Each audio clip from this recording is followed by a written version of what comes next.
She gave him everything: love, loyalty, even a child. But when the storms came, he chose comfort over commitment. What happens when the woman you abandoned becomes everything you ever needed? This is not just her story. It's a story of betrayal, strength, and the kind of comeback you never saw coming. Don't forget to like, share, and subscribe. Maya sat on the old plastic chair in their tiny one-room apartment, holding her growing belly. The fan overhead was slow and noisy. Sweat ran down her face, but she didn't complain. She was used to it. Life had never been easy, but she believed things would get better. She was pregnant, and her heart was full of love and hope, even though the world around her was falling apart. James, her husband, walked in with a frown. His shirt was soaked in sweat, and his mood was sour like it always was these days. "There's no food?" he asked sharply. "I was waiting for you. I thought we could eat together," Maya said softly. James hissed and threw himself on the mattress. "Always waiting. That's all you know how to do. Waiting." Maya didn't reply. She stood up slowly, walked to the small gas stove in the corner, and warmed the leftover rice from yesterday. It was little, but it was all they had. James was once a loving man. They met when Maya was a tailor in training. He used to bring her lunch and wait while she sewed. They laughed a lot back then, but things changed after they got married and moved in together. James couldn't keep a job. He said people didn't like him. He blamed the economy. He blamed his boss. He blamed everything except himself. Maya tried to support him. She worked in a small supermarket, earning just enough for rent and small food. When she got pregnant, she was scared, but James promised to be strong. That promise didn't last long. He sat up now, watching her serve the food. "Is this all? White rice without meat or egg?" Maya smiled weakly. "I'll buy something nice tomorrow when I get paid." James shook his head. "You keep working like a donkey and we're still poor. I'm tired, Maya. Tired of this useless life." She sat down beside him and held his hand. "I know it's hard, but we'll get through it together." James pulled his hand away. "Stop talking like that. You think this is a Nollywood movie? Love doesn't pay bills." Silence fell between them. Maya ate slowly, even though her stomach was empty. The baby kicked inside her. She touched her belly and whispered, "Don't worry, baby. Mommy will take care of you." James stood up and walked to the window. From there, he could see the main road. Big cars passed by. He sighed loudly. "You know what I need?" he said suddenly. "I need to meet someone rich. Somebody who can open doors for me." Maya turned her head. "What are you saying?" "I'm saying I'm tired of this suffering," James snapped. "Maybe if I had a rich woman who believes in me, things would be different." Maya's eyes welled up with tears. "I believe in you, James. I've always believed in you." He laughed coldly. "Your belief doesn't change anything." That night, Maya cried herself to sleep while James lay on his side, scrolling through his phone. He didn't notice her pain. He didn't care. The next morning, James woke up early, dressed in his cleanest shirt, and left the house without saying a word. Maya looked out the window and watched him walk down the street. Something inside her felt different. Something felt broken. She didn't know where he was going. She didn't know that the man she loved, the man she trusted with her heart and body, was slowly slipping away. But the baby kicked again, a soft reminder that life was still inside her, a reason to keep going. Maya placed her hand over her stomach. "We'll be okay," she whispered, "even if it's just the two of us." She had no idea how true those words would become. James walked into the tall glass building with wide eyes. The air smelled clean, like perfume and money. It was nothing like the noisy, sweaty street where he came from.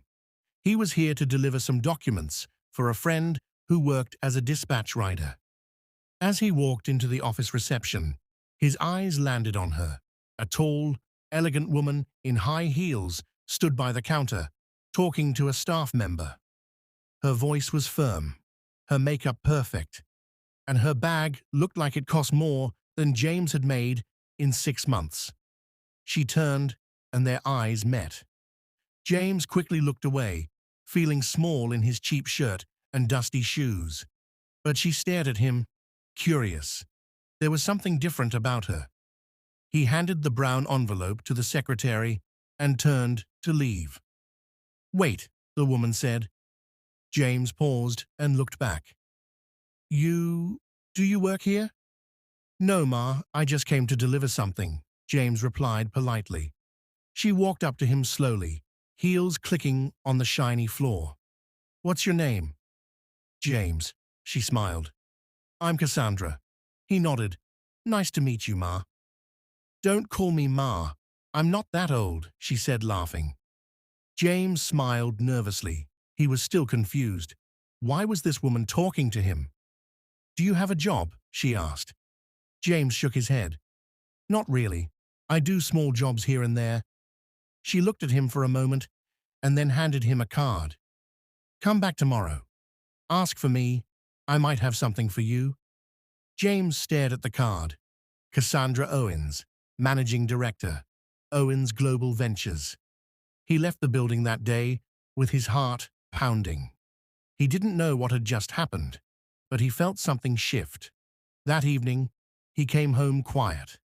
Maya, tired from work, smiled when she saw him. "You're home early," she said, sitting on the floor and fanning herself. James just nodded.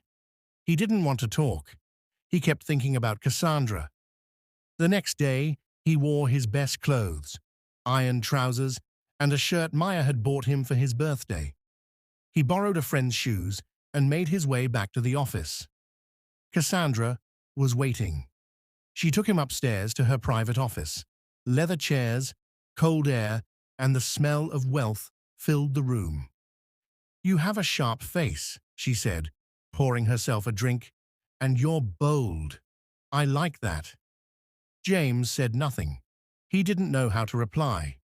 "I need a personal assistant, someone who can run errands, follow instructions, and stay loyal," she said, sitting on her desk. "Think you can do that?" James nodded quickly. "Yes, Ma. Yes." She smiled again. "Good. You start tomorrow." And just like that, James had a job, a real one. The pay was more than anything he'd earned in his life. For the next few weeks, he followed Cassandra everywhere, meetings, events, hotels. She dressed him in suits and gave him a driver. She let him sit in VIP lounges, and she paid him in cash. One evening, after a late business dinner, she poured wine in her suite and looked at James. "You're not married, are you?" she asked. James paused. "I have someone, but things are not working out." "Do you love her?" He looked away. "I don't know." Cassandra stepped closer. Her perfume filled the room. "Because you deserve better, James. A woman who can lift you, not one who drags you down." That night, James didn't sleep at home. Maya sat by the window, waiting until morning. Her food got cold. Her eyes red from tears. The room was silent, except for the soft hum of the ceiling fan. Maya sat on the edge of the bed, holding her swollen belly.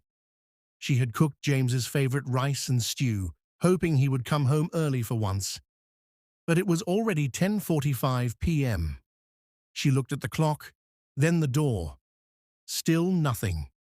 She waited. Midnight came. Her eyes burned with sleep, but her heart refused to rest. When the door finally opened at 1:17 a.m., James walked in, smelling of perfume and wine. He didn't speak. He didn't look at her. He just walked to the corner and began removing his shoes. "Where were you?" Maya asked quietly. James didn't answer. "I stayed up waiting. I made dinner." He removed his shirt and threw it on the chair. "I already ate." Maya stood up. "Why are you doing this? You don't talk to me anymore. You come home late. You barely even look at me. What did I do wrong?" James turned to face her, and his voice was flat. "I'm leaving." She blinked. "Leaving? Where?" "I'm done. I can't do this anymore. I'm tired of suffering." Maya held her belly protectively. "James, I'm pregnant. We're having a baby. You can't just walk away." He shrugged. "You'll be fine. You're strong." "Is this about that woman? That rich woman?" she asked, tears rising. James didn't answer. She stepped closer. "James, please, don't do this to me. Don't do this to our child." He avoided her eyes. "I'll send something for the baby, but I can't stay." Her knees gave way, and she sank to the floor. "You promised me. You said we'd struggle together." James grabbed his bag. "I didn't sign up to suffer forever." "Then why did you marry me?" Maya whispered. "Broken." He stood by the door. "Because I thought life would be better. But it's not." With that, he walked out. Maya reached for him, crying out, "James, please don't leave me." But the door shut behind him, and he didn't come back. The next morning, Maya sat on the bed, staring at the wall. She hadn't slept. Her pillow was wet with tears. Her heart felt heavy, and her stomach twisted with worry. She touched her belly. "You're all I have now," she whispered. Later that day, she still went to work. Her co-workers noticed her red eyes, but said nothing. Maya wore a quiet smile and answered every customer politely. But inside, she was falling apart. Each night, she came home to silence. Each morning, she woke up with swollen eyes and a brave face. And though her body was tired, her spirit began to build something new, a wall around her heart. James was gone, but her baby was still growing inside her, and that, she promised, would be her reason to survive. The morning sun was already hot when Maya left the house. She locked the iron gate and held her bag tightly as she walked down the street. Her belly was round now, and her legs felt heavier every day, but she had no choice. She reached the supermarket just in time for her shift. "Good morning, Maya," her manager said as she put on her uniform. "Good morning, sir," she replied quietly. She stood behind the cashier counter, scanning items, giving change, and forcing a smile. The job was tiring, and the pay was small, but it was all she had. Every naira she earned went into saving for the baby, diapers, clothes, hospital bills. James had been gone for over a month. No call, no text, no sign. At first, she thought he just needed space, that maybe he'd come back after cooling off. But now she knew better. He had truly left her. In a different part of the city, James was living a new life. Cassandra had moved him into a clean, stylish apartment. She bought him new clothes, expensive perfumes, and gave him an allowance every week. He wore a wristwatch that cost more than Maya's rent for the whole year. At night, they went out to restaurants and lounges. People greeted Cassandra with respect. James stood by her side like a trophy, but something inside him felt hollow. He didn't talk about Maya. He didn't mention the pregnancy. He pushed it far back in his mind, like a shadow he didn't want to face. Cassandra never asked. She was more focused on showing James off, dressing him up and posting pictures online. He smiled in the photos, but when the lights went off and the music stopped, the silence made him think. Back in her little one-room apartment, Maya boiled water for Gary. That was dinner. She sat on the floor legs stretched, back aching. She fanned herself with a piece of cardboard while the pot steamed. Her phone buzzed. Unknown number. She picked it up quickly, heart racing. Maybe it was James. Hello? Good evening, Ma. This is Echo Hospital. We're reminding you of your next antenatal appointment next Wednesday. Oh, thank you. She ended the call and sat still for a moment. It wasn't James. Of course it wasn't. Her eyes burned again, but she wiped them before the tears could fall.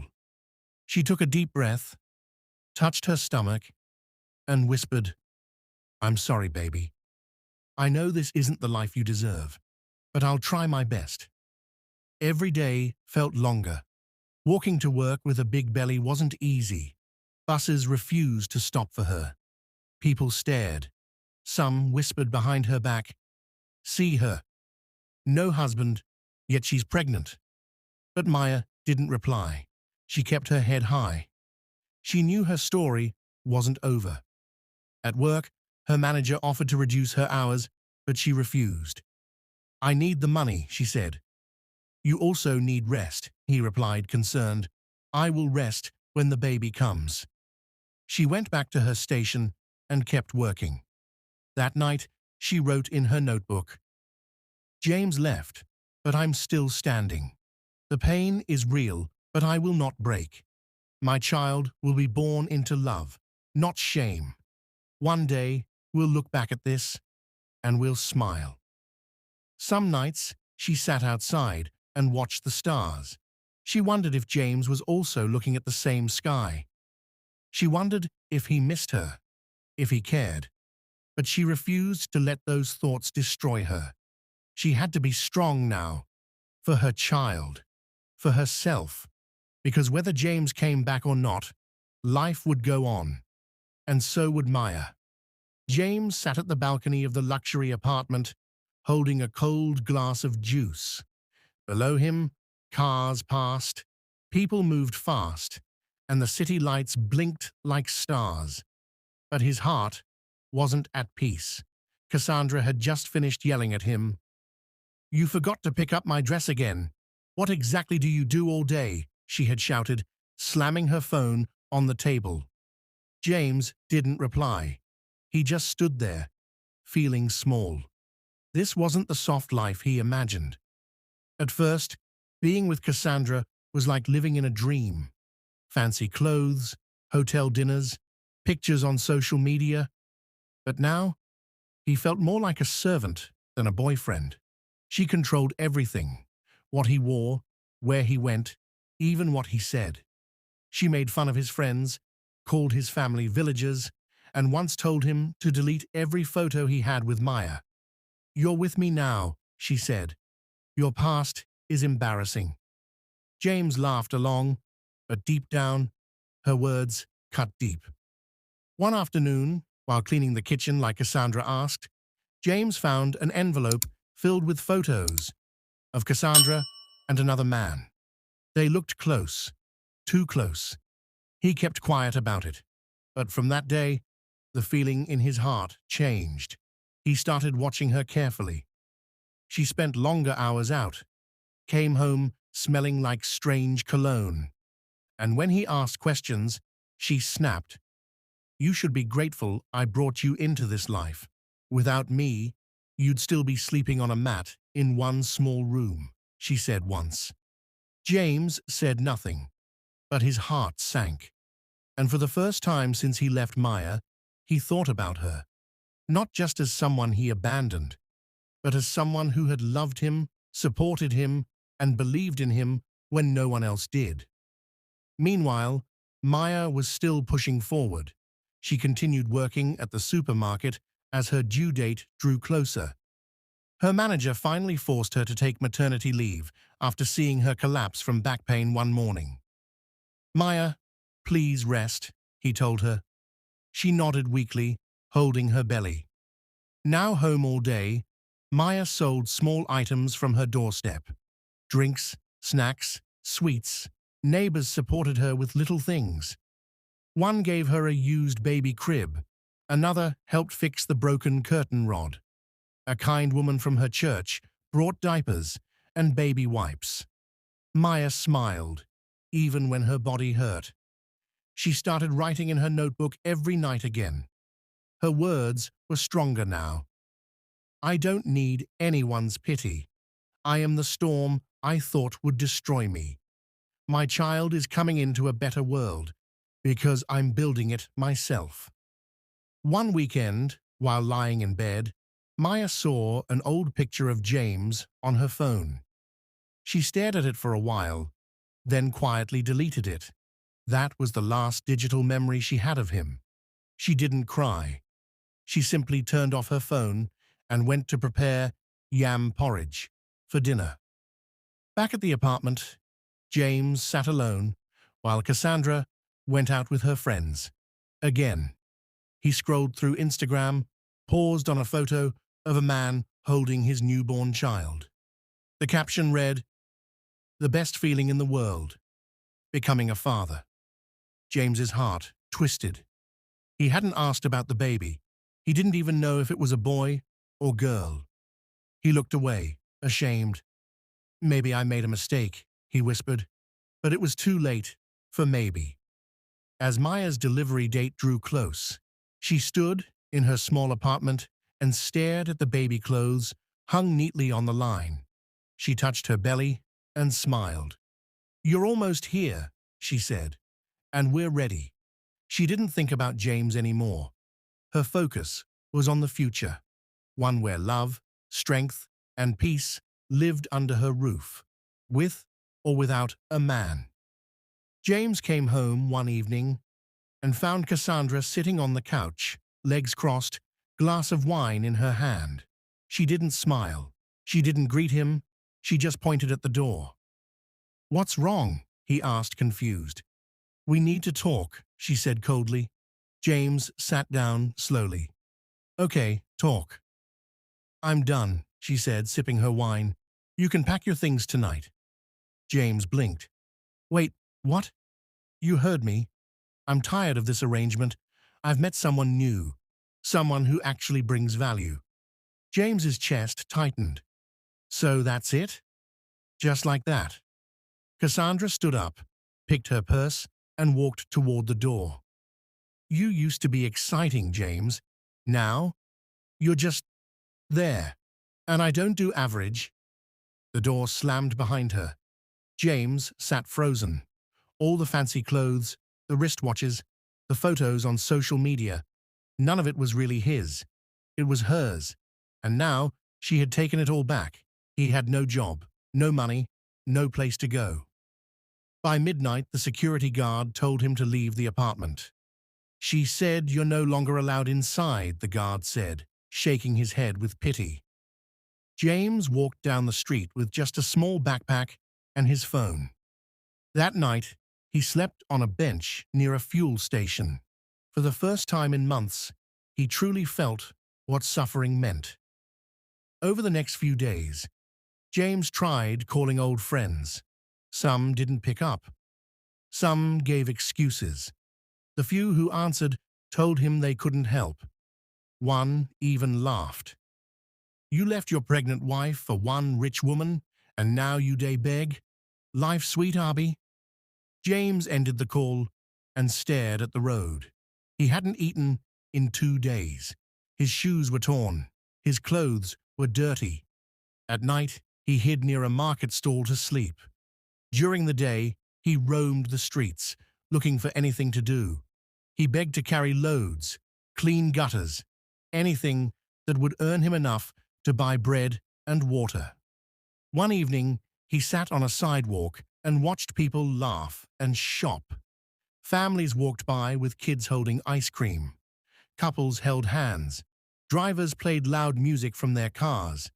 And in the middle of all that noise, James felt completely invisible. Meanwhile, Maya was in the hospital.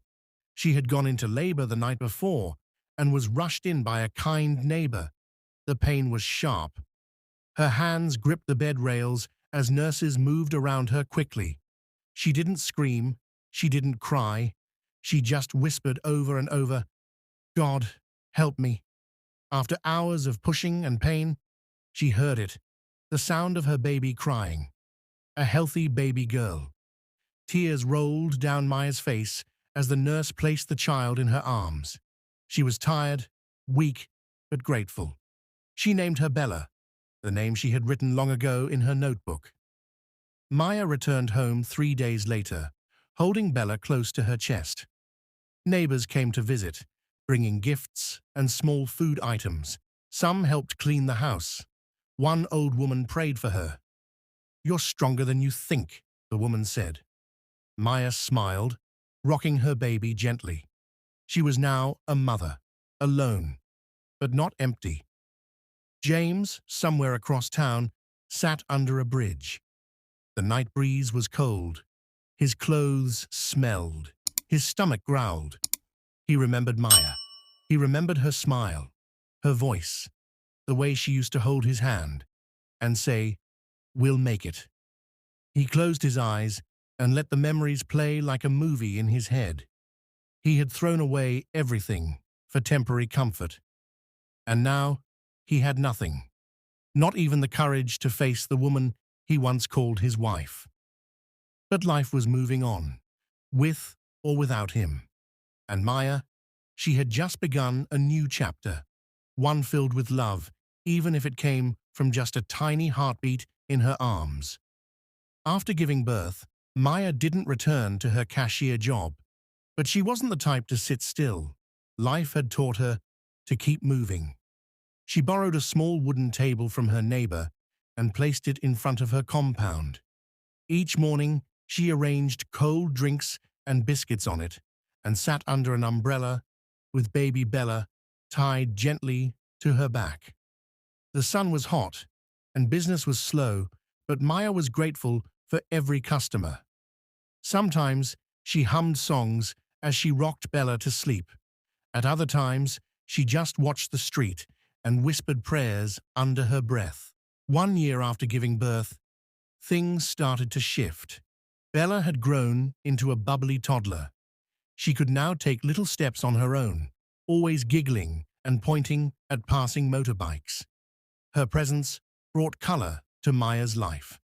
That morning, while Maya was arranging her drinks and brushing biscuit crumbs from the table, a familiar customer walked up.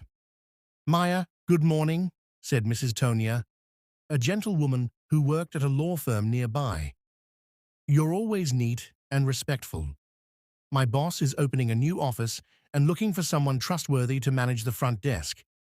The pay isn't much, but you crossed my mind." Maya's eyes widened. "Me? Work at an office? Yes. You speak English well, and you carry yourself with sense. Come for the interview next week." 1 week later, Maya dressed carefully in a clean yellow gown. She held Bella's hand as they entered the cool building with tall glass doors and smooth floors. Bella walked slowly beside her, looking around curiously. Maya's heart beat fast.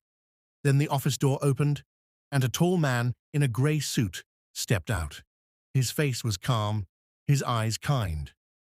"Maya?" he asked. "Yes, sir." "I'm Richard," he smiled. "Tonia spoke highly of you. Please come in." They sat and talked for almost 30 minutes, about her past job, her current hustle, her struggles, and how she was raising Bella alone. "You're brave," Richard said with a nod. "When can you start?" Maya blinked. I got the job?" "Yes," he said with a smile. "You're the kind of person we need." Weeks passed, and Maya proved herself. She was always early. Her desk was spotless. She treated everyone kindly and never complained. Richard noticed. He began asking about Bella, dropping small gifts for her, a pink toy, a soft blanket, a lunchbox. Maya smiled more often. One rainy evening, Maya stood at the bus stop, soaked and cold, holding Bella under her wrapper. Taxis didn't stop. Buses were full. Then a black car pulled over. The window rolled down. "Get in," Richard said. "Sir, I don't want to disturb." You're not disturbing me, please." That evening, he dropped them at home and helped carry Bella inside. He didn't try anything. He just made sure they were safe. From that day, he started visiting more, sometimes on weekends, bringing fruit or baby lotion, sometimes just to sit and talk. He listened to Maya's dreams. He asked about her childhood. He looked at her like she mattered. One afternoon, while Bella napped, they sat on the front step. "I know you've been through a lot," Richard said gently, "but I see strength in you. I admire it." Maya looked down, her voice soft. "I never thought I could feel anything for a man again." "Well," he said, holding her hand, "I want to love you the right way. No pressure, just honestly." Another year passed. They got married in a quiet, beautiful ceremony. Maya wore a white dress that flowed gently around her feet. Bella held flowers and walked in front of them, laughing all the way down the aisle. Neighbors clapped. Old friends smiled. Everyone saw the glow on Maya's face. She had healed. She had found love again. Now called Madam Maya, she opened a support group for single mothers. She helped women start roadside businesses, find part-time work, or return to school. When asked how she survived, she simply said, "I was left, but I didn't let it finish me. My tears didn't kill me. They cleaned me. And I found joy when I least expected it." James sat on the edge of a broken pavement, his hands wrapped around his knees. His clothes were dirty. His face looked older than his age. His stomach made noises from hunger, but he was used to it now. It had been 1 year since Cassandra ended everything. He had spent nights under bridges, in market stalls, and once even inside an abandoned bus. Sometimes he begged for food. Sometimes he worked small jobs, carrying loads or sweeping shops, just enough to eat bread and drink water. Every night, when the world went quiet, his thoughts returned to Maya. He remembered how he left her, pregnant, crying, and helpless. Now, he had nothing. No home, no money, no peace. One hot afternoon, James found himself back in his old neighborhood. The streets looked the same, but everything felt different. He walked slowly to the compound, where he and Maya once lived. He knocked on the iron gate, hoping to hear her voice. Instead, a young man opened the door. Someone James didn't know. "Good afternoon," James said. "Please, I'm looking for someone who used to live here. Her name is Maya." The man nodded. "Oh, Maya. She doesn't live here anymore." James's heart skipped. "Do you know where she went?" "I don't know exactly," the man replied. "But people say she's doing very well now. I hear she's rich, lives in a big house somewhere far from here." James stood still. Rich? He looked around at the small, noisy street where they used to struggle. The same place he walked out of, chasing a life of comfort. And now, Maya had made it. Without him. That night, James could not sleep. He lay on a carton under a flyover, staring at the sky. He needed to see her, even if just once. After asking around and following small leads, James finally got an address. It took him days to reach it, walking, begging, and resting under trees. Then he found it. A white gate, tall walls, flowers by the fence, clean compound, the kind of place he used to dream about. He stood across the road for a long time. He almost turned back, but guilt pushed him forward. He walked to the gate and knocked. A security guard came out. "Who are you looking for?" James cleared his throat. "Maya, please. I just want to speak with her." The guard looked at him, then made a phone call. A moment later, the gate opened slowly, and there she was, Maya. Her dress was soft and flowing. Her hair was neatly wrapped, Her face looked peaceful, not the tired, stressed woman he once knew. She stood calmly, looking at the man she once loved. James looked at the ground. He couldn't meet her eyes. "I'm sorry," he said. "I came to ask for forgiveness." Maya said nothing. "I know I don't deserve it," he continued, "but I've suffered, Maya. Life taught me a hard lesson. And every day I remember how I left you." Her eyes remained calm. She didn't shout.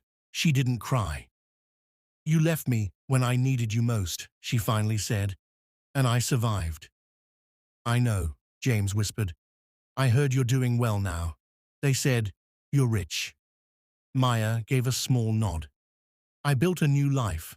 I had no other choice." "I'm happy for you," James said softly. "Truly." She looked at him for a long moment. Then she said, "I don't hate you. I let go of the pain a long time ago, but you can't undo what's already been done." James nodded slowly. I just wanted to say sorry, that's all," he added, his voice cracking. Maya gave a small smile. "I hope you find your way again." She turned and walked back toward the house. The gate closed behind her. James stood alone. He didn't cry. There were no tears left.